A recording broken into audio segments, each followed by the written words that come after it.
Chers internautes, Malio qui l'a d'abord au bismillah. Bi ani docteur Shogel Koukla Meya de Benyorombulo. Docteur, bonjour.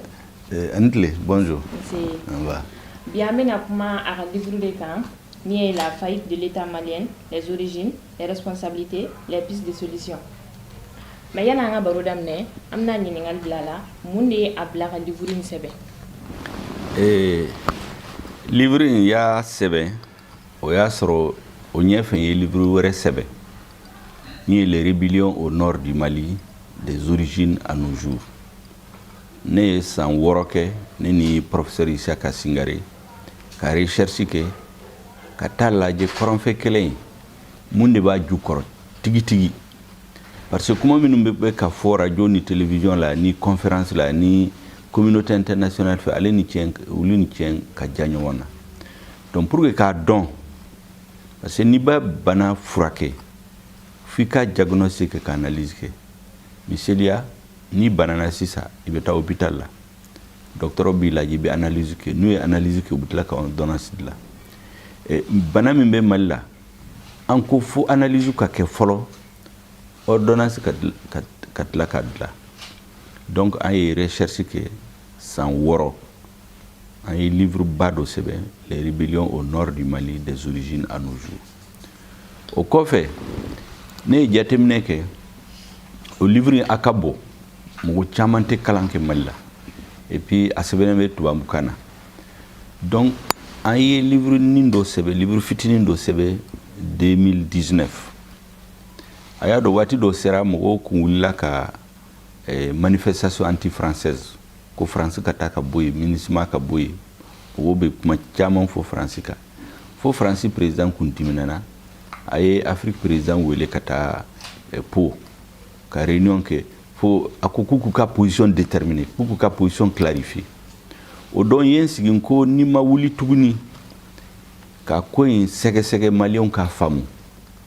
ambeto dibila parce que Mali la na jatmine ke responsable politique chamambe be wuli dron ku ba ku be fanga nyini mais nous e fanga nyini be munde ke atefo be na fo be coloncer be bara di jeunuma be siraudla be hôpital la mais ne be to ka fen fo mo nyina gouvernement nyemo na ma ka sécurité assurée la kana we hadamedin ka besoin folo nawe koloshili ka halidin abe wolo domina abe bange domina abe fen folo min ka we ka kule et koro de bolaw abe kule pour que ka don est-ce que anana yoromina biena est-ce que alle la kananendo na kule la fe ma soro o koro yi anyana manana na makule sabina asara donc hadame aka besoin folo peuple fana aka besoin folo e lakana de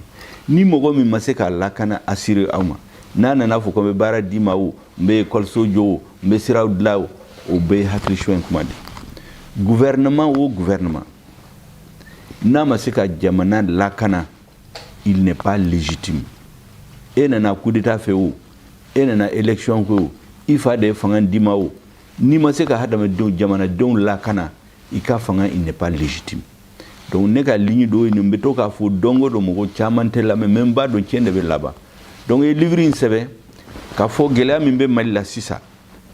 fonga fese malien were intellectuel ka se ka famu mo mi be décision to ka famu sisa mena wala mbaw fo ola pour que malien be ka famu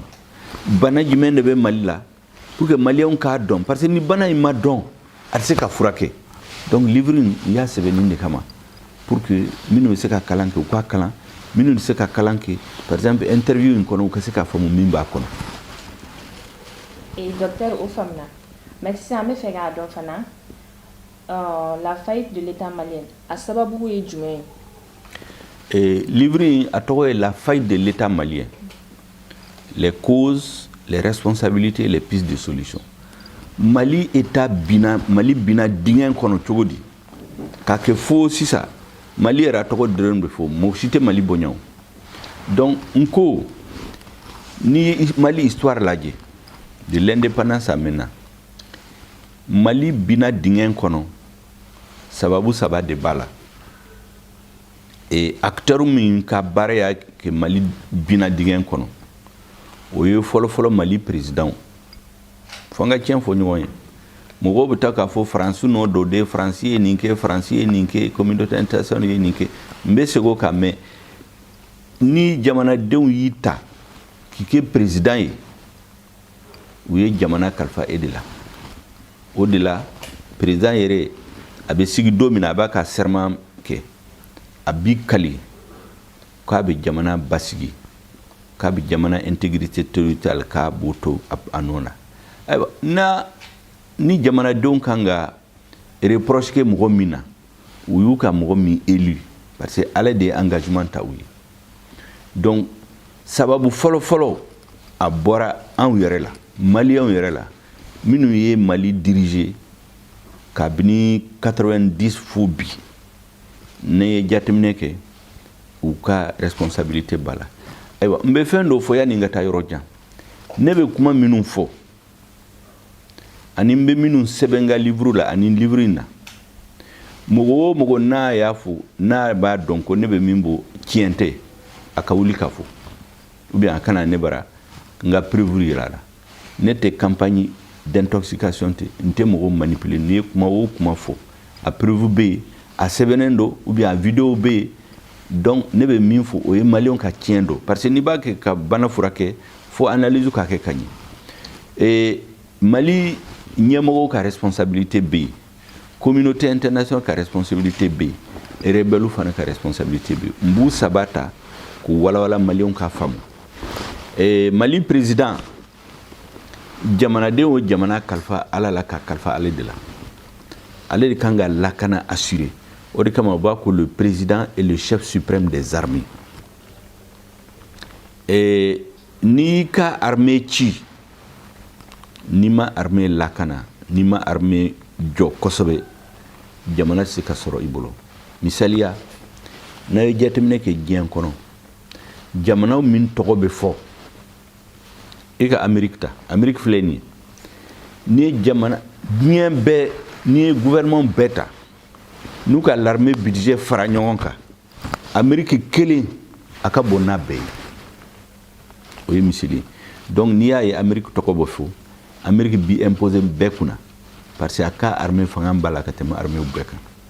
u ka budget n ko ni diɲɛ bɛɛ jamana bɛɛ fara ɲɔgɔn kan Amérique ka budget ka bon n'o ye o ye kelen filanan n'i ye Russie lajɛ Russie ka économie a ma bon économie ba tɛ o mais n'i y'a ye u bɛ Russie bonya parce que l'armée min b'a bolo mɔgɔ si tɛ se k'i ɲɛ dɔn Russie la hali Amérique tɛ se k'i ɲɛ dɔn Russie la o de kama u bɛ Russie bonya n'i ye Faransi lajɛ Faransi tɔgɔba bɛ Faransi la Afrique la mun na parce que a b'a ka armée de utiliser ni gɛlɛya nana a ka armée de bɛ na k'a bɛ ko ɲɛnabɔ a b'u ɲɛnabɔ a t'u ɲɛnabɔ en tout cas a bɛ na k'a bɛ ko ɲɛnabɔ o de bɛ tɔgɔ di France ma Tchad filɛ nin ye Tchad tɔgɔ ka bɔ sisan mun na dans les années 80 Tchad tun bɛ comme Mali bɛ bi c'était un état failli Tchad étudiants yɛrɛ minnu tun bɛ yan olu gouvernement tɛ se ka bourse d'u ma n bɛ parenthèse dɔ dayɛlɛ en 2014 ne ye Tchadien ministre dɔ a ye ɲɔgɔn rencontré conférence dɔ la a ko ne ma ko Tchadiens bɛ ka min kɛ Mali la sisan aw t'a dɔn mais an bɛ ka juru de sara n ko a ma juru jumɛn a ko dans les années 80 olu ka jamana kun tununna u tɛ se ka kalan kɛ u tɛ se ka foyi sɔrɔ Tchad étudiant min sɔrɔla Mali kɔnɔ Mali école baw la u kɔni tɛ se ka taa yɔrɔ si ko Mali président kɔrɔ Ala ma hinɛ la Musa Traoré ale de y'u wele k'a fɔ aw ye africains de comme aw ka jamana tɛ se foyi la sisan an b'aw ta an b'a wari sara bourse sara comme an b'a sara Mali étudiants a ko olu ye kalan kɛ nin cogo de la u mɔgɔ caman de bɛ Idriss Déby kɛrɛfɛ sisan ɲɛmɔgɔya la a ko ne ma donc an bɛ ka min kɛ Mali la sisan an bɛ ka juru de sara o ye n bɛ parenthèse dayɛlɛ Tchad Idriss Déby nana a ye fɔlɔfɔlɔ min kɛ ka l'armée sigi Tchad la donc fanga o fanga président o président n'a nana n'a ma l'armée sigi k'a former ka kɛlɛminɛnw d'a ma ka discipline sigi o président a bɛ kuma fu de la a bɛ jamanadenw tromper o de ye Mali sɔrɔ an tora ka tɛgɛrɛ fɔ Mali démocratie exemplaire k'a sɔrɔ a bɛ san 20 ni kɔ bɔ kɛlɛminɛnw tɛ sa entraînement tɛ kɛ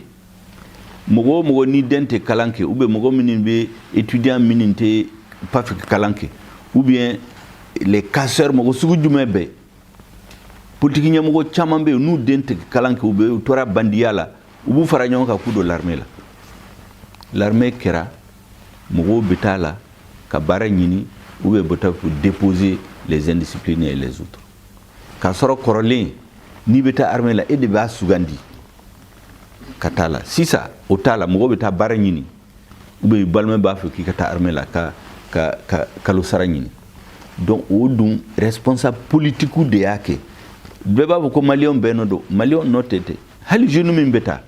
olu nɔ tɛ o n'i bɛ baara ɲini n'a fɔra k'i ka taa armée la ka wari baara sɔrɔ e kɔni bɛ taa mais ɲɛmɔgɔya bɛ mɔgɔ min bolo qui a la responsabilité de la gestion du pays ale de kan ka o lajɛ n'a ka gouvernement ka sira kɛ donc 120 ni kɔ kɛlɛminɛn ma sa u ye l'armée fa mɔgɔ minnu la min t'a dɔn u taara armée la mun na u taara baara ɲini la ou bien u tɛ baara kɛ u baw ye président ou bien président ou mɔgɔ baw don u b'u denw minnu tɛ kalan kɛ u b'u don l'armée la u ye l'armée nin tiɲɛ nin cogo la ka tila ka mérite tɛ yen gradu bɛ distribuer comme ça n'i ye Mali ta généraux ni colonel hakɛ min bɛ Mali l'armée la peut-être a ka ca ni minnu bɛ UEMOA ni n'u bɛ fara ɲɔgɔn kan o kɛra mun na olu fana u ka responsabilité tɛ c'est les chefs de l'État donc u ye l'armée ci nin cogo de la armée budget bɛɛ budget tɛ ka kɛlɛminɛnw san ka entraînement kɛ ka discipline sisi armée kɔnɔ n'o tɛ armée la o armée tɛ yen ne ye soldat kɔrɔ de ye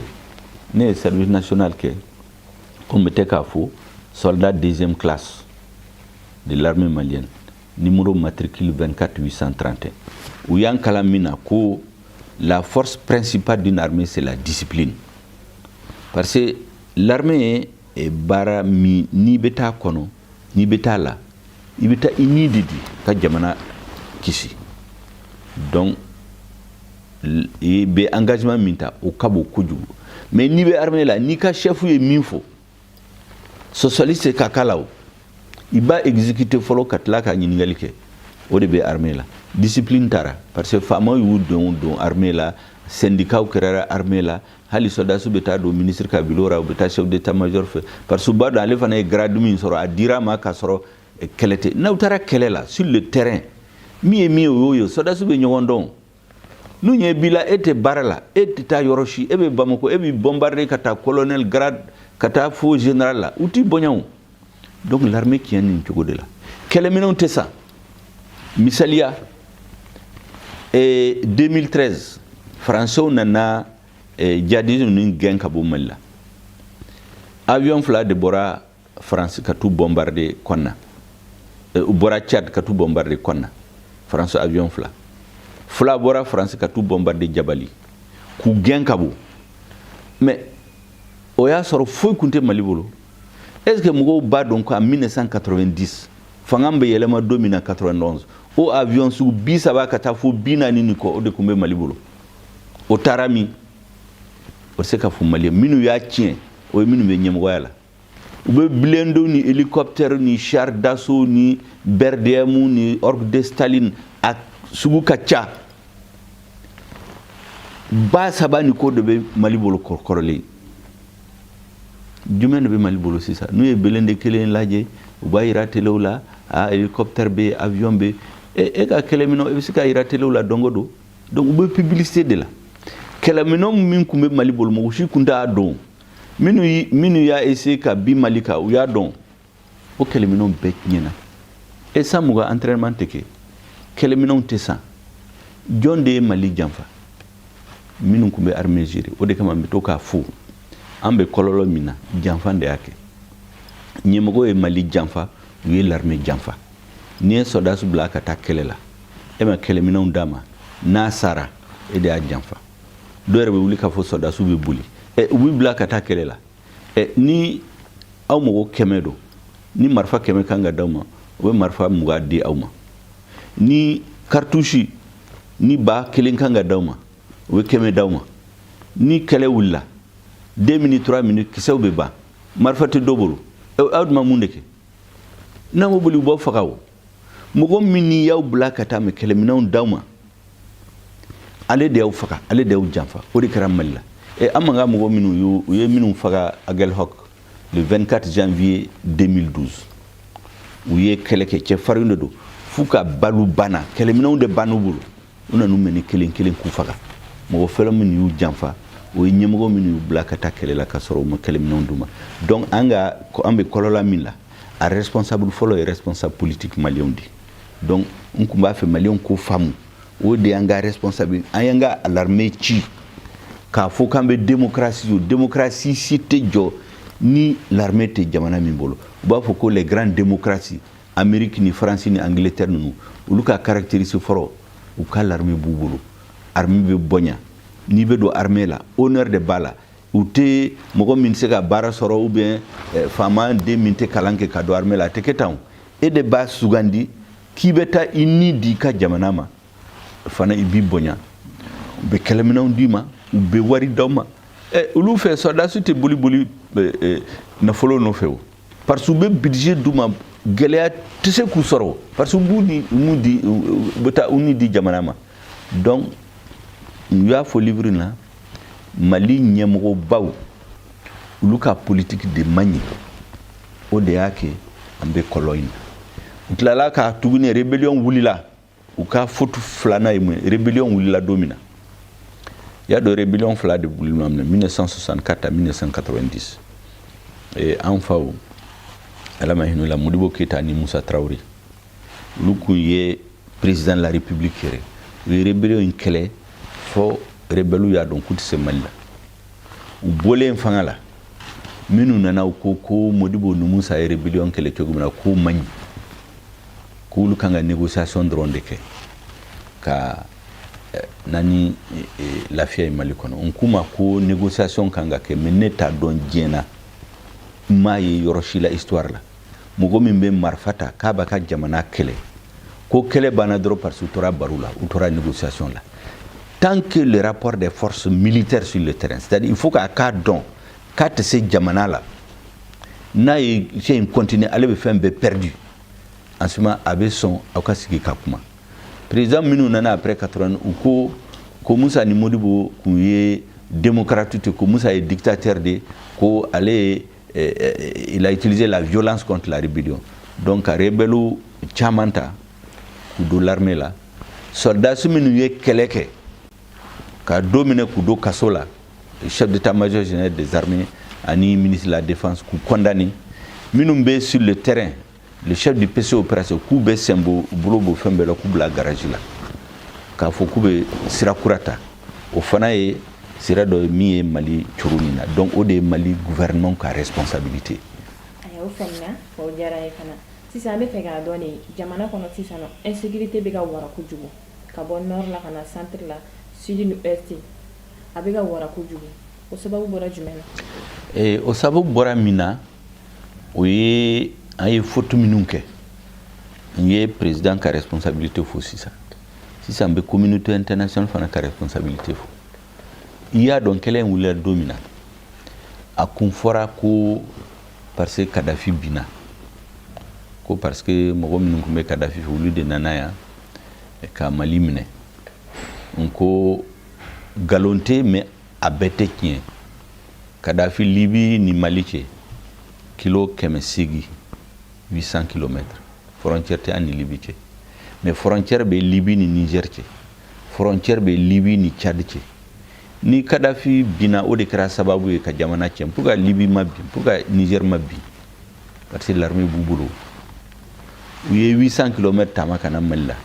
kana nga jamana mnela parce que ya sor armée tiena o yikili aflana preuve bebi mo shi se ka sosalikala France de mugu labe kabini Libye ka fo aina do Mali kono ambaw deme aka Mali tla nema nekele ma fode oye emenela nyemgo Hamad Mahmoud alokumbe emela bureau la ako France de et lahidu duma aina Mali minɛ parce que Kadhafi filɛ nin ye a ka garde corps a ka garde rapproché Maliens ni Nigériens de ka ca la Bourdamɛ ni arabu parce que a dalen tɛ Libyɛnw la pour que Kadhafi bin u ka service secret taara négociation kɛ ni Maliens minnu bɛ Kadhafi ka garde rapproché la k'u ka Kadhafi bila u ka segin Mali kɔnɔ olu b'u dɛmɛ ka Mali tila o bɛ yen a filanan n'aw hakili b'a la u y'an ka sɔrɔdasiw faga le 24 janvier 2012 mɔgɔ fɔlɔ min wulela ka tɛgɛrɛ fɔ minnu y'an ka sɔrɔdasiw faga o ye France ministre des affaires étrangères o kun ye Alain Juppé ko MNLA bɛ ka succès baw sɔrɔ o succès baw gouvernement malien kan ka ta en compte o Alain Juppé kelen Sarkozy ka ministre des affaires étrangères mbe fɛn minnu fɔ galon t'a si la a sɛbɛnlen don livre in kɔnɔ donc mɔgɔ si kana n'a fɔ ko ne bɛ ka France tɔgɔ tiɲɛ de n tɛ tɔgɔ tiɲɛ la n bɛ tiɲɛ de fɔ maliyɛnw ka faamu o Alain Juppé kelen a ye interview dɔ di France telew la ne y'o lajɛ ne y'a sɛbɛn a ko en janvier 2012 k'ale nana Mali la k'ale taara ATT fɛ palais la k'ale ko ATT ma e ka nord e ka indépendance autonomie d'u ma e ni narcotrafiquants kana baara kɛ tuguni k'a taara kankari di ATT ya ale de y'a fɔ janvier 2012 waati dama dama rébellion éclatera o ye France yɛrɛ commission des affaires étrangères député kundo Elisabeth Gougou a ko qu'il faut mettre en 2013 qu'il faut mettre un plan d'autonomie du nord du Mali. Donc, a donné ko complot de Kundlala et français fait ka Mali tla ulu de ba fo ne ma fo de ulu de afo kadla ga mun ke tuguni kele wula domina iya do fangan bina soldasu ya ATT coup d'état te ATT la ko par ça desara ka lakana ka soldasu ka keleminon du soldasu ma ko par ça ay Mali jamfa ATT binenko CDA wo ñewon dalaje kube 3 millions soldasu ba saba kubo faranyonka kata keleke ka Mali jugunu nungen kabuy mogo folo mi opposé ola au France ministre des affaires étrangères à l'NJP ko mo ba saba o kacha parce que rebulu mo kemo duru dron hali ni mo flado nu ba ka jamanat la ni bu kele problème to la uyi opposé la ka to munmunu la fo jamana menena odon africain ko kube ou organisation de créer mima ko misma ko o misma yi kelemina bedama Afrique jamana be ka soda su faranyonka na Mali libéré France de opposé la ka munumunu ke fois échouera domina o ya soro terroriste nunu na konna donc Mali président est Sebin Black ata France président mako akana Mali demain mais demain à Sebelembola en appui aérien et en renseignement ama foko France soda su kana Mali du puluka ukanga avion et hélicoptère nadi ka terroriste nunu gain Mali soda su de jamana libéré du puluka uyake konna uyake gawo uyake tombotu usele inkidal France ko kute dokida ka soro ou nana ka Mali demain ou le y'a faut trois objectifs de l'opération Serval. Lutter contre le terrorisme, restaurer l'intégrité du territoire malien et la souveraineté de l'État. On en a de là. Mais on a faut Mali armée de Kidal. Donc a des Mali là tout. Ou que Mali l'armée de Kidal mais où est mundeke? Ou le y'a ka soldats sous banani 4000 militaires français. Ou qu'un budget pour 1 milliard de francs CFA par jour. Les autres, les 1 milliard de francs CFA, on devait dépenser. On en a 4000 militaires au coup de Kidal. Kata Tchadien, on a kanano Kidal. Kata MINUSMA, parce que au la MINUSMA conquérera ka MINUSMA soda sa kata conquérera, comme les soldats de Kidal. MINUSMA farabesi domina la résolution 2100 du 23 avril 13 o résolution min votera MINUSMA be créé domina a ka mission ko ye ka Mali dɛmɛ ka libérer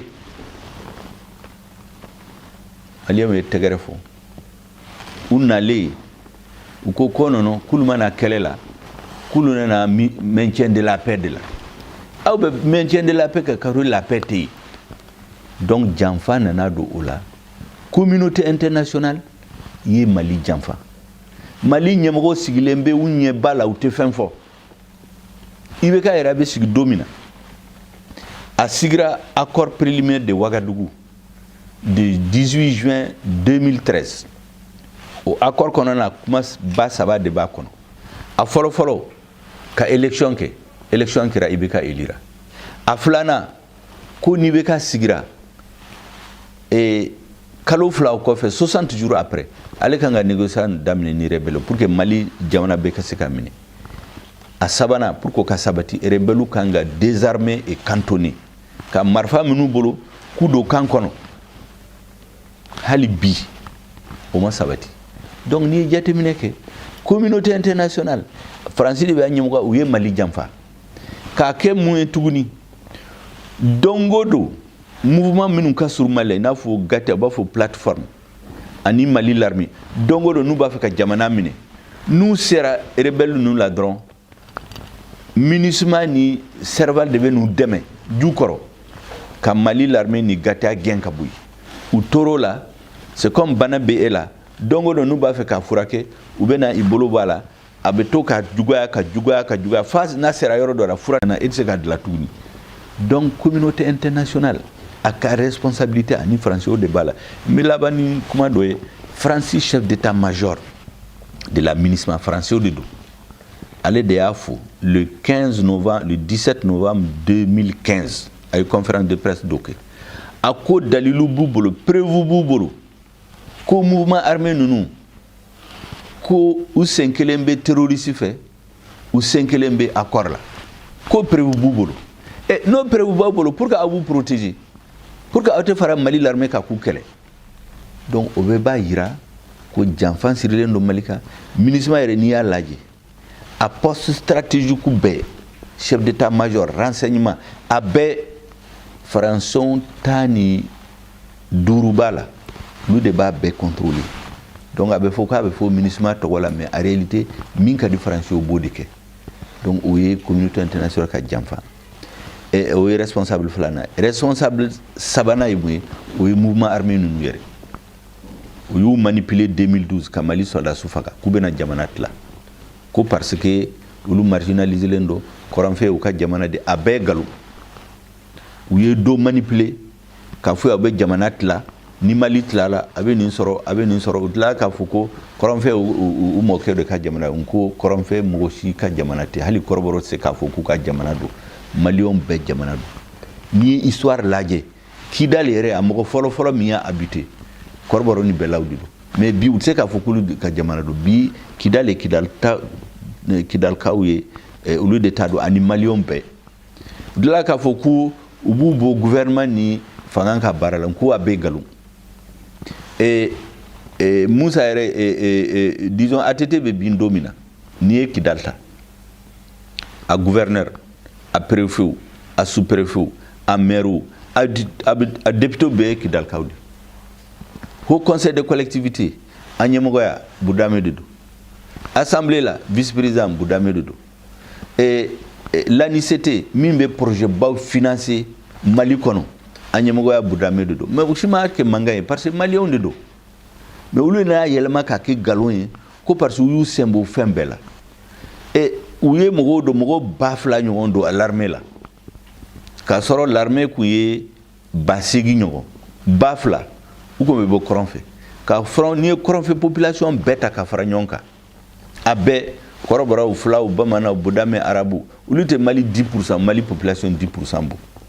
mais l'armée kɔnɔ n'i y'a ta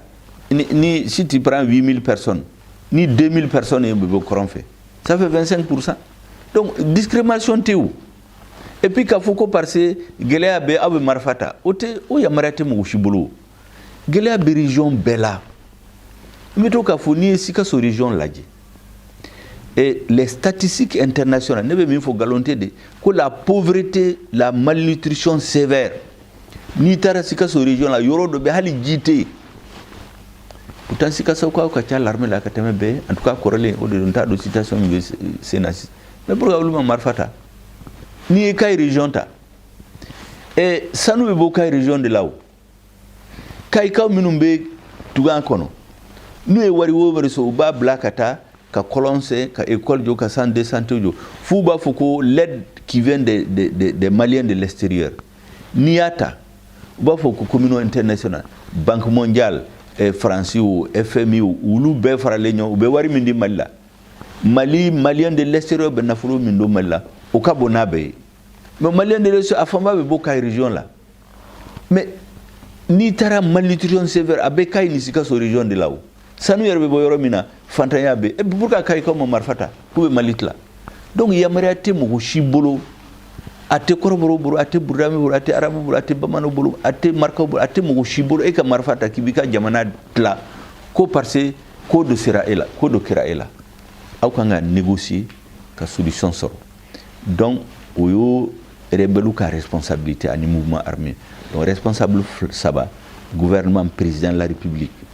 communauté internationale France ba nyimwala ani rebelu maintenant e nyingali minki ka sega kan parce que nous kumba fe ko wala malion ka fam nyingali a ketuguni pour que ne ka don question yi aw mais yana na se woni ngali tuguni ibora ga mono fo est-ce que prévu bibolo mina biga no avancer ne fin wo fin fo mba fo mbe camera la je ka fo mugo na fo galondo akata fo telela ubi akana irana na ba fa kana nefe ne ba prévu beira le ne galon tige parce que ni galon tige meja ko bisa segi maw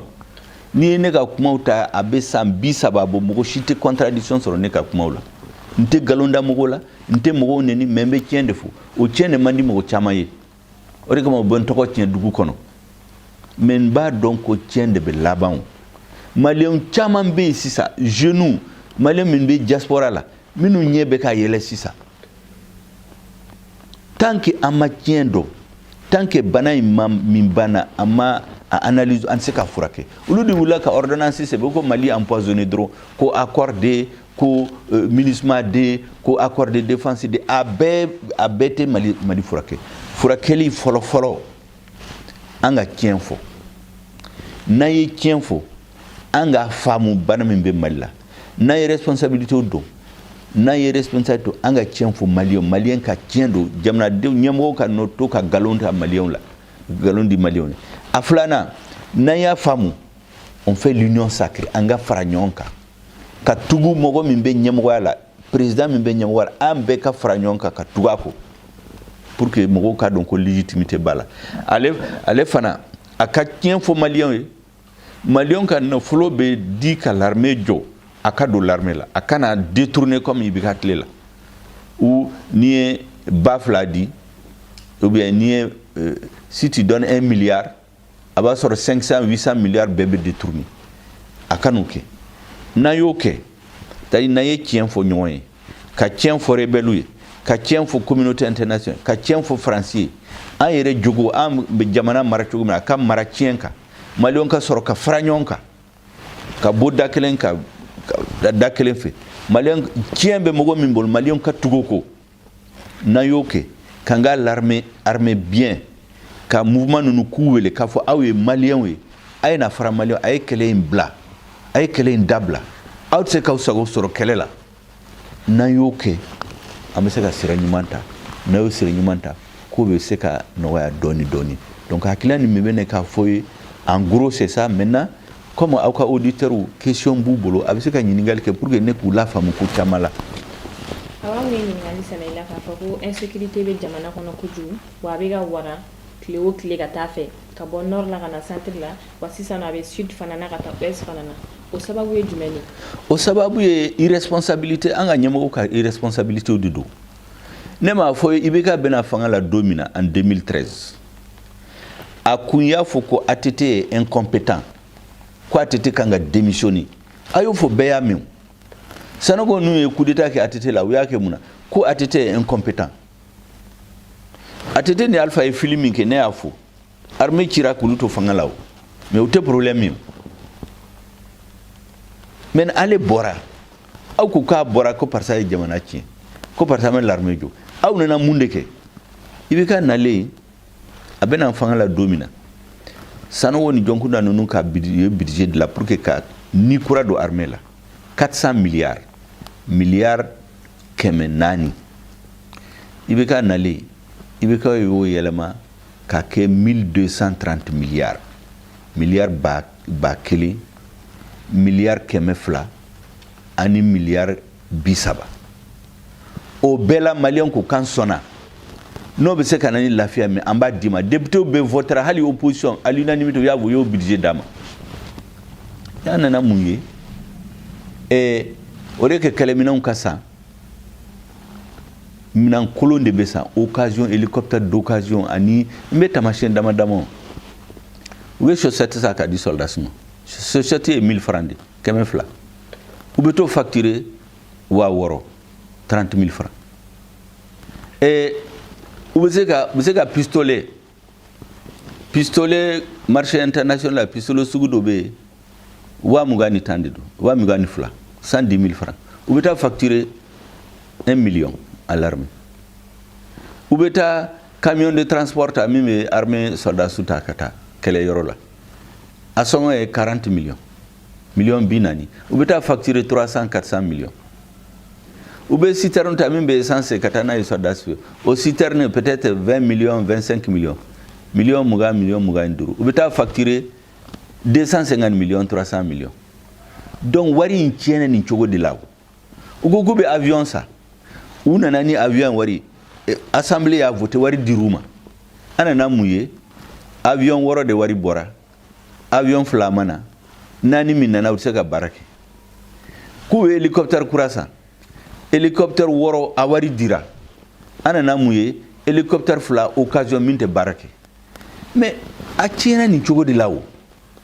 parce que ne b'a to k'a fɔ u ye l'armée janfa u ye Mali janfa u bɛ to k'a fɔ ko maliyɛn bɛɛ nɔ don aw nɔ tɛ ne nɔ tɛ minnu bɛ ɲɛmɔgɔya la minnu bɛ décision ta olu de nɔ don donc ko tiɲɛni nin de la i bɛ k'a bɛna fanga la don min na insécurité tun bɛ Kidal dɔrɔn ne filɛ nin ne wulila 2014 n taara fo Gawo fo Ansongo fo ne ka dugu la n ye 2 semaines kɛ problème tun tɛ o mais bi bi na ne tɛ se ka taa yɔrɔ si mɔgɔ si tɛ se ka taa kɔrɔn fɛ ni min faga hali sura u ye n wele ne ka dugu la u taara mɔgɔ bɛɛ minɛ ka misi minɛ bɛɛ la n'i ma sɔn b'i faga ou bien i b'a tilancɛ d'u ma de l'insécurité résiduelle i bɛ ka nalen maliyɛn votera parce que a ko ko ATT tɛ se ko ATT dɛsɛra ko ATT ye Mali janfa k'ale bɛ Mali jɔ a nana insécurité bɔra Kidal a nana a seginna ka na Gawo ka sigi ka na Tombouctou ka na centre la centre yɛrɛ ta ka jugu n'a bɛɛ parce que mɔgɔw bɛ ka ɲɔgɔn faga guerre civile fo dɔ y'a fɔ ko taamasiyɛn b'u bolo preuve b'u bolo ko gouvernement de y'o labɛn duguma ka sɛw bila ɲɔgɔn na bon o preuve jɔnjɔn tɛ ne bolo m'a fɔra u ma démenti donc jamana nana tiɲɛ fo centre la fo sisan n'i ye Mali tila 4 75% a tila 3 bɛɛ dɔw yɛrɛ b'a fɔ n'i y'a tila 5 a 80% tila 4 a tɛ gouvernement bolo donc a bɛna fanga la don min na a ko k'a bɛna lakana lasigi Mali la au lieu que lakana ka sigi jamana tiɲɛna fo bi bi na hali Bamako mɔgɔw lakana tɛ Bamako donc n'i y'o kɛ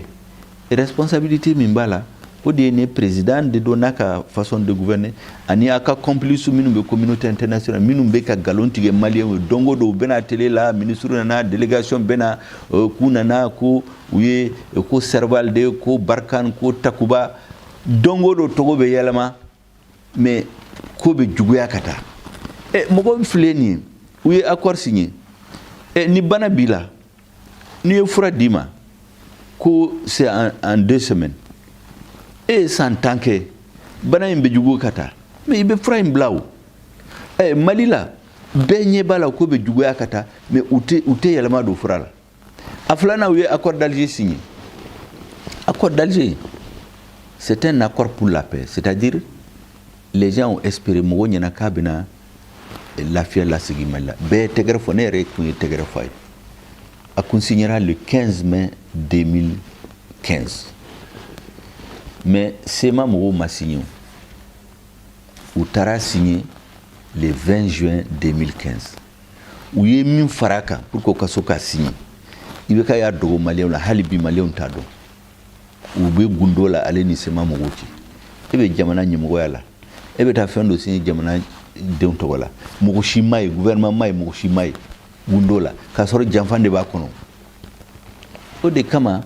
nega kele mogo chaman be ukumbe ibe ka kele ko parsate wari duma yubo place la nema kele ni law o de kama bora fanga la nkuku kana fuikala uka bonya parsanga president korodo o pape inde ya irano kwa e mali janfa tanke jamana nyemogo mabo janfa la jamana tse katanye mouvement armé nous ba fu ko ka accord appliqué parce que ulu ka hakila ka accord appliqué Oye min signé le 20 juin, min dogora malien là, au cas appliqué. Normalement ils ont raison. Parce que Mali président y a fait quoi de signer malien togola. Ama ira malien là, ulu ba faut ka appliqué. Donc obéir insécurité, tiente fo malien quelle minute de sordasma, hakil chouen de bala, sabotage parce que puissance étrangère nous min ba faut ku bande même. Ou ka projet boubolo. Yani samuga, sambinani, ba fait malika ke Tugami ou de boubolo pour que Mali kishi ola pour que Mali protégé Mali responsable ni Mogomi elika que président c'est lui le responsable ni Mali chorola ni Mogo de Mali janfa insécurité imbe sena sisa parce que barakanga ke chogomina ka union sacrée que président ka président ka jamana baratleya ni horayan kono ka corruption inkele ka discipline nati armée la ka tien fo communauté internationale nous bave ka Mali janfa Mali gouvernement ka fo kanté son nima tant que make insécurité be continuer dron ka duguya ala kan kisola aya mega c'est akuncha mayoma ye fen fo famia sorala la mais ame fe ki nyininga ni kuma imbe ko fe solution du membe bulu ka proposer solution folo ne ko ya kuma damene mais nenyana solution folo oye ka malion nyayele kubo dibila kula fam comme nebe ka minke vraiment mbawfo ola parce que awere tardon avec na fami c'est malion parce que ne seben ke kuma chama fo mais malion chama tardon mogobe mindo oyube galo minga ka dane ka kan toko chen mbadu ba ke munaw donc folo malion nyeka yele uka famu bana mimbe jamana la oye kili solution flana yemi mogo mimbe nyemogo yala aka tien fo malien aka tien fo communauté internationale aka tien fo rebelui mi manga ke aka fo kantake nu ya gele aka sa doma aka fo malien akisara malien abaye ko malien betugako akana sirafui ni tien fora ni malien ye ko famu na nyemogo ye tien fo malien a jolendo ayi jo ajoyoro la asma ale kanga barake tneya kono ni wari min votera akado l'armée la ni nyamogo mi soldats nyamogo me wari détourner aka genka bo armée aka sanctionner ni ministre do ni directeur do aka mene ka juger wari nka sigi discipline na les armées la kele mina nyuma duruma uka objectif ya don ka fo rebelio minumbe rebelio ala awe malien ay na nga sigi ka kuma gelea min babolo aya fo nga laje mimi se kadla o kadla mais Malit lali ako dabla mogo nako kabe Malit la aw ma kele ante négociation gal amba kele fa ka foko Malit lali ko ni dabla la mena ni revendication re babulu ambe sike ku dla parce que lu fana yi malien ne ba fe ka malike et fédération ou na ba fe ka malike état avec des régions autonomes o ambe kanga sigi ka fode mogote na Mali jagwa rebelu ni France ni jamana were kan jagwa ka jamfanti wito nyemogo yala katoga Mali jamfaka se yoro dola furatala parce que ubo de la sisao ubeka kud la doni kiende fo Mali fa nasira yoro dola furate sorala hali mogo mingani yake ni na fangala itiseka sigiku ubo de la sisao donc fo fana akadabla nokera ne ba don tigitigi ni Mali yo ko famu ni nyemogo nyuma soro courage be mina mimbe fimindo mimbe tien fo rebellion mimbe tien fo communauté internationale na e gela sora ka boka fo malien n'u b'a fɛ ka coup d'état k'a la u bɛ k'a janfa k'a fɔ maliyɛnw u b'a fɛ k'an janfa ka coup d'état kɛ ne na nin de la maliyɛn bɛ bɔ a kɔ maliyɛn bɛ tugu a kɔ u k'a bila a ka jamana baara n'a y'o kɛ san dama dama dɔɔni dɔɔni jamana ka baara ka taa ɲɛ jamanadenw ka kɛ kelen e burudame o e arabu o e kɔrɔbɔrɔ o e bamanan o e marika o e senufo o e buwa o e miyanka aw bɛɛ ka kɛ kelen aw droit ka kɛ kelen jamana ka baara sariya sira kan ne ɲɛna o bɛ se ka Mali bɔ nɔgɔya la n'o tɛ ko min bɛ sen na sisan o bɛ se ka n ka jamana bɔ nɔgɔya la o bɛ se ka n ka jamana bɔ kɛlɛ in na donc ne hakili na o de kan ka kɛ Mali la n bɛ maliyɛnw fo n bɛ aw yɛrɛ fo n bɛ to k'a fɔ maliyɛnw ye a ye da aw yɛrɛ la le Mali a lunbulanbala mais a tɛ bin ɲɛmɔgɔw bɛ sɔrɔ Mali la a kɛra anw ye a kɛra anw ka génération a kɛra kɔfɛ mɔgɔw bɛ sɔrɔ Mali la n b'a dɔn tigitigi min bɛna jamana jɔ jamanabaw ninnu aw ye min tɔgɔ bɛ min la Chine o Faransi o Russie o a bɛɛ kun ye waati sɔrɔ u ka histoire la Faransi 1940 u ka jamana kun bɔsira fo ministre ni président bɛɛ bolila ka jamana bila Russie a kunmɛnɛna 100 tataru fɛ Chine filɛ u kun ye Chine minɛ k'a décomposer mais patriote sɔrɔla ɲɛmɔgɔw sɔrɔla petit à petit min ye tiɲɛ fɔ u ka jamanadenw